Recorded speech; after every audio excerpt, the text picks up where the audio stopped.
বা কি বলে? রাসূলুল্লাহ সাল্লাল্লাহু আলাইহি ওয়াসাল্লাম বলেছেন, বিড়াল নাপাক নয়, এটা তোমাদের আশেপাশে ঘন ঘন বিচরণকারী প্রাণী। আবু দাউদ ৭৫, তিরমিজি ৯২।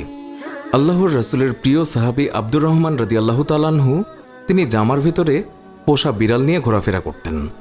একদিন তিনি জামার আস্তিনের নিচে একটি বিড়াল ছানা নিয়ে রাসূলুল্লাহ সাল্লাল্লাহু আলাইহি ওয়াসাল্লামের দরবারে তিনি উপস্থিত হন। সেই সময় বিড়ালটি হঠাৎ করেই সবার সামনে বেরিয়ে পড়ল। এই অবস্থা দেখে রাসূলুল্লাহ সাল্লাল্লাহু আলাইহি ওয়াসাল্লাম তাকে রসিকতা করে ইয়া আবু হুরায়রা, অর্থাৎ হে বিড়ালের পিতা, এই বলে সম্বোধন করলেন। এরপর থেকেই তিনি মূল নামের চেয়ে আবু হুরায়রা নামে বেশি খ্যাতি লাভ করলেন। আর সেই দিন থেকেই তিনি নিজেকে আবু হুরায়রা নামে পরিচয় দিতে তিনি বেশি পছন্দ করতেন। আল্লাহর রাসূল সাল্লাল্লাহু আলাইহি ওয়াসাল্লাম তিনি যখন ওযু করতেন তখন নিজের ওযুর পাত্র থেকে বিড়ালকে পানি